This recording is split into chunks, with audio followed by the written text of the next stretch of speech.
The world watched with bated breath as a single phone call between US President Donald Trump and Russian President Vladimir Putin sent shockwaves through global diplomacy. It wasn't just a conversation, it was a pivot. Alliances trembled. The old world order creaked. In that moment, the United States' relationship with Ukraine began to fray.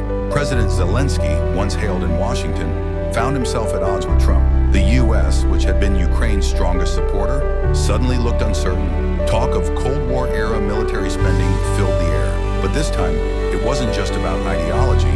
It was about power, resources, and a global realignment. Years of Western sanctions had failed to bring Russia to its knees. Quite the opposite. The Russian economy had found ways to endure, even thrive in wartime conditions.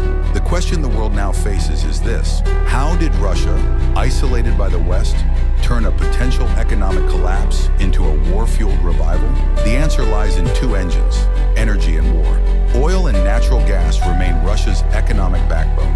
At the same time, its military-industrial complex has transformed into the most dynamic part of the economy. With a flood of government spending, factories now churn out tanks instead of tractors, missiles instead of machinery. Jobs are plentiful, wages are rising, but so is inflation.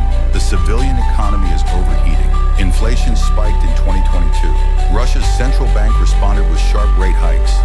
Today, interest rates hover near 21%, crippling small businesses and non-military industries. Still, the Kremlin presses on. Despite wartime spending, Russia's deficit remains below 3% thanks to surging energy revenues. Producing over 10 million barrels of oil daily, Russia trails only the US and Saudi Arabia. And despite price caps and sanctions, Russia's oil still flows, just not to the West. China and India now buy the lion's share of Russian oil, with India's imports jumping from 1% pre-war to nearly 40%. China's yuan has replaced the dollar in many transactions, even among Russian households. Semiconductors and key electronics, essential for Russia's war machine, continue flowing in through Beijing. These lifelines keep Moscow afloat, but they come with new risks.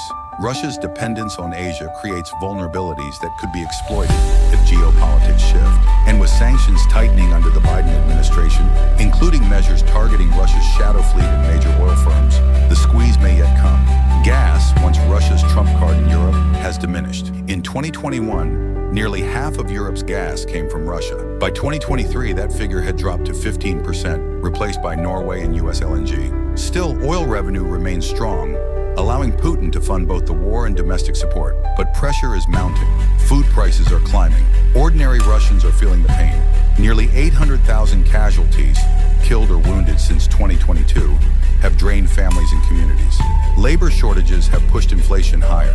And while Russia may appear strong on the battlefield, at home, cracks are forming. Yet inside this authoritarian state, dissent is silenced. Hundreds of political prisoners, tight media control, and harsh laws make it hard to gauge the true mood of the people. But history teaches us, even great empires fall when domestic patience wears thin. Ukraine's path looks darker still. US support is no longer guaranteed. Europe is divided and uncertain. The cost to rebuild Ukraine could exceed $1 trillion. Meanwhile, Russia continues redrawing borders by force.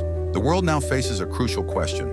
Will global order be dictated by rules or by raw power? We are witnessing not just a war in Ukraine, but a global stress test of democracy, alliances, and resilience. And the final chapter has yet to be written. If you like the video, please subscribe to the channel. Thank you.